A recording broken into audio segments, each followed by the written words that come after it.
Hello friends, welcome to our channel wings of biology.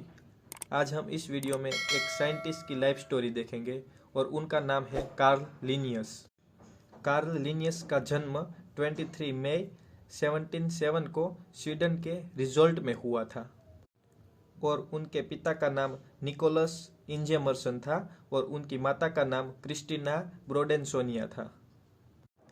Karl Linnaeus बहुत ही बड़े botanist, zoologist और physician थे। Linnaeus को बचपन से ही प्लांट्स और फ्लावर से बहुत ही लगाव था और वह कभी भी उदास होते थे तो उनको कोई भी एक फ्लावर देता था तो उसकी उदासी दूर हो जाती थी और वह बचपन में अपना ज़्यादातर समय अपने घर के गार्डन में ही बिताते थे। लिनियस की स्टडी की शुरुआत उनके पापा ने घर पर ही कर दी थी और वह उनको लैटिन भाषा सिखाते थे। और लिनियस जब 7 साल के हुए तो उनके पिता ने लिनियस के लिए प्राइवेट ट्यूटर हायर कर लिया था जिनका नाम जॉन टेलेंडर था। लिनियस ने 2 साल तक उनसे शिक्षा ग्रहण की और 2 साल के बाद 1717 में उन्हें लोअर ग्रामर स्कूल में भेज दिया गया था। स्कूल के टाइम में लिनियस को पढ़ाई में मन नहीं लगता था। वो शायद ही कभी पढ़ने के लिए जाते थे और उन्हें जब भी मौका मिलता था वह स्कूल और शहर से बहुत दूर चले जाते थे और वह अलग अलग प्लांट्स और फ्लावर को देखते रहते थे। लिनियस के पिता जब भी लिनियस की पढ़ाई के बारे में उनके टीचर को पूछते थे तब सभी टीचर्स उनकी कंप्लेन करते थे और कहते थे कि वह पढ़ाई में बिल्कुल भी ध्यान नहीं देता है, वह सिर्फ बाहर घूमता रहता है।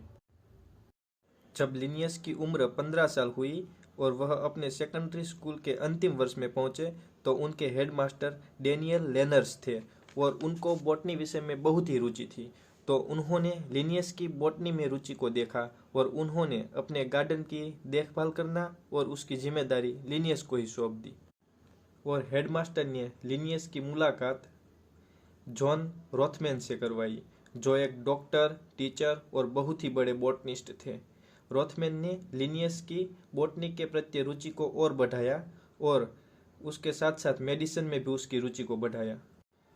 जबकि दूसरे सभी टीचर का मानना था कि लिनियस कभी भी स्कॉलर स्टूडेंट नहीं बन सकता है, पर रोथमैन को लिनियस पर भरोसा था कि वह बॉटनी में बहुत कुछ हासिल कर सकता है और उन्होंने लिनियस को समझाया कि बॉटनी एक बहुत ही गहरा विषय है और उन्हें लिनियस को टॉनफोर्ट की पत्ती के अनुसार प्लांट को वर्गीकृत करने का तरीका सिखाया। लिनियस जब 21 साल के हुए तो उन्होंने लुंड यूनिवर्सिटी में एडमिशन ले लिया और वहां उन्होंने अपना नाम कार्ल लिनियस से कैरोलस रिनियस रख दिया। फिर उनकी मुलाकात वहां प्रोफेसर किलन स्ट्रोबियस से हुई जो एक प्रसिद्ध साइंटिस्ट थे और उन्होंने लिनियस को अपने साथ पढ़ने, रहने और अपनी लाइब्रेरी यूज करने की परमिशन दे दी थी। और प्रोफेसर स्ट्रोबियस अपने फ्री टाइम में स्टूडेंट को फ्री में लेक्चर देते थे और वहाँ से लिनियस को बहुत सारा नॉलेज मिला। और उसके बाद लिनियस मास्टर डिग्री के लिए अपसाला यूनिवर्सिटी में चले गए और वहाँ अपनी डिग्री कंप्लीट की और वहीं 1730 में उन्होंने बॉटनी पर लेक्चर देना स्टार्ट कर दिया। लिनियस 1735 से 1738 तक वह स्वीडन से बाहर रहे और अपनी स्टडी को भी साथ साथ जारी रखा और नेदरलैंड में उनकी पहली और प्रसिद्ध किताब सिस्टीमा नेचुरे का पहला एडिशन पब्लिश किया और कुछ समय के बाद वह स्वीडन वापस लौट आए।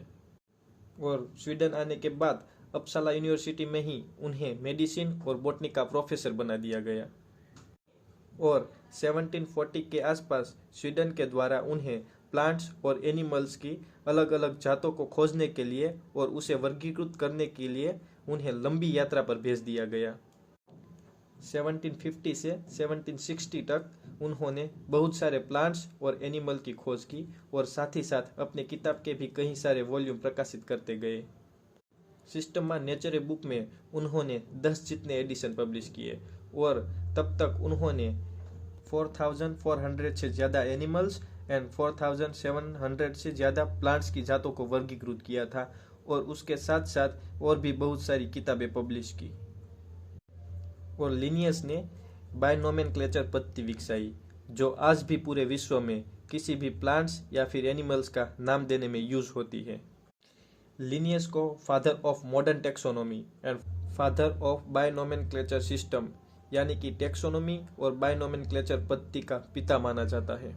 लिनियस अपनी मौत के समय बहुत ही जाने माने विश्वविख्यात और प्रसिद्ध साइंटिस्ट में से एक थे और 10 जनवरी 1778 में 17 साल की उम्र में उनका देहांत हो गया।